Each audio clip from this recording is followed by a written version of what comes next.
question that the West, led by Washington, wants to maintain hardened control. And I will tell you this, the last thing Washington and America wants, and Egypt's military and the military in these other countries, is any form of democracy.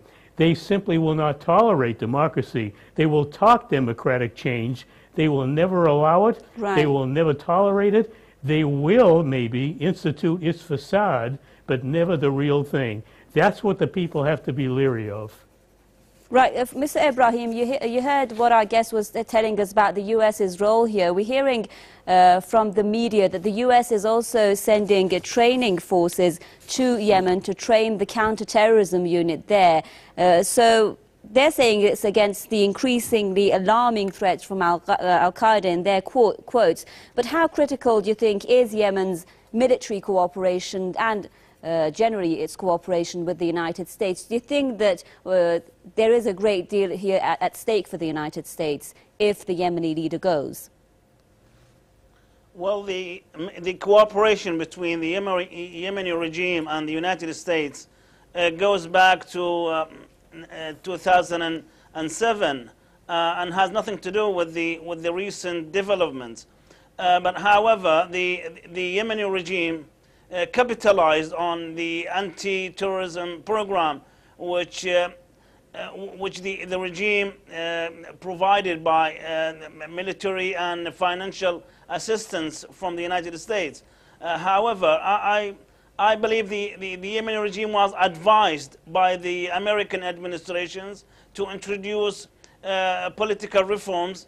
Unfortunately, the Yemeni president, who used all the might and means to escape from political reforms, he tried to, always offer lies to his people, and he doesn't want to commit to what he's supposed to do. So I think maybe in the next 2 weeks, maybe the regime, the Yemeni president, will offer new alternatives in order to avoid any fracture in the political system. Right, Mr. Bakash, I know we've been speaking about the U.S.'s role here, but I want you to focus now on the internal situation in Egypt. As Mr. Ibrahim was telling us now from London, the Yemeni leader has introduced some reforms. He said that he won't run in 2013. He's postponed parliamentary polls and started talks with the opposition. So do you think that these steps are going to help him?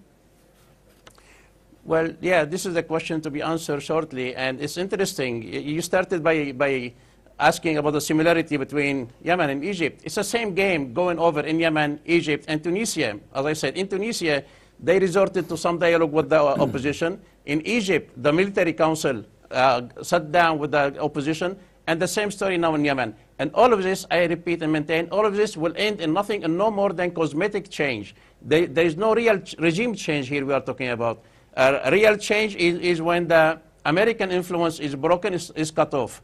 A true regime change is when the Muslims go back to their Islamic way of life and reversing the colonial order. That's what we stand for in Hizb ut-Tahrir. We call to establish the Khilafah, which will truly liberate the Muslims from the colonial order. This cosmetic, Yemeni president himself, single-handedly back in October, he called off the negotiation with the opposition in Yemen. And he pushed on. He wanted to extend his presidency for life term. He wanted to push through constitutional reform on his own term. He didn't care less about the opposition. Okay, with the promises that he's made now, do you think that the people are going to be calmed down, or that they will, like Egypt, still continue to protest? Unlikely. I foresee that the wave of protests will continue in Egypt, in Yemen. It will spread on to Jordan, Libya, Bahrain, the rest of the region. Again, this is what Clinton herself said. This statement coming from Clinton, this is a very fundamental issue. She's saying it's not a matter of idealism, it's a matter of strategic necessity. I maintain America will push the wind of change to get to their end. And this is what she said. She expected there will be some turbulent time coming down the road, but she trusts eventually the American interest will prevail. Right. Well, it just a question still remains, Mr. Lendman. I guess saying there, Mr. Bakaj, he was saying earlier that the U.S. wanting to pick up the pieces from popular revolutions in Arab nations. Do you think, though, that the fact that there has been popular revolts is actually a purely popular revolution, and now the United States, I guess, saying they're trying to benefit from it? Is that what you believe? Oh, I don't think it was just a popular revolt. And I use the term revolt and uprising, not revolution. I think in all these countries, it's a long way from being revolutions. Revolutions are really tsunami convulsions that literally the entire country just erupts. And the eruption is so great, it just overwhelms everything. There is simply no force that can tame the eruption. We're a long way from that. But the expression, oh, the French expression with a few words added to it, plus ça change, everything changes. Well, the American expression, everything changes but stays the same. And that's exactly what I see unfolding in the Middle East. Everything changing but stays the same. And there's no question that the hand of America is guiding this as much as possible. Can't guide everything, but be very careful what you hear American officials say. Obama, oh my goodness, they talk praising democratic change when they don't want democratic change in America, let alone in Yemen, in Egypt, in Tunisia. They want none of this. But they want firm control. They want to shake up the region, as you say, pick up the pieces. Right. But they want the pieces to form the puzzle that is the American imperial agenda, and it certainly will not help the people of the region. Right. And yet their passion is absolutely real. Well, of course, Mr. Ibrahim, we did see the events unfolding in Tunisia and Egypt. Of course, it's still the transition period. I mean, we are expecting elections in Egypt and Tunisia still. What do you think? Are you hopeful that things will change, or as Stephen's saying there, it's changes but things staying the same?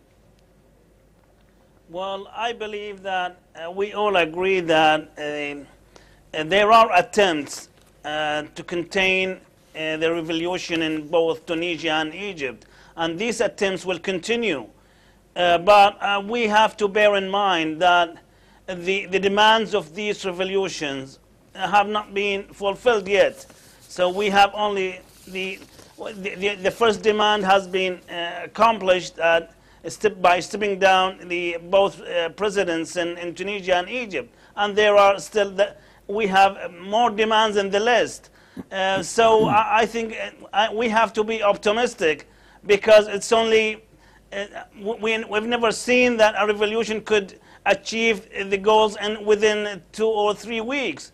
So right. It's a process that we need to wait and see, because even the revolutionaries in Egypt and Tunisia did not say that we gave up, and this is our demands, and we have accomplished our or achieved our demands. So we have to wait and see.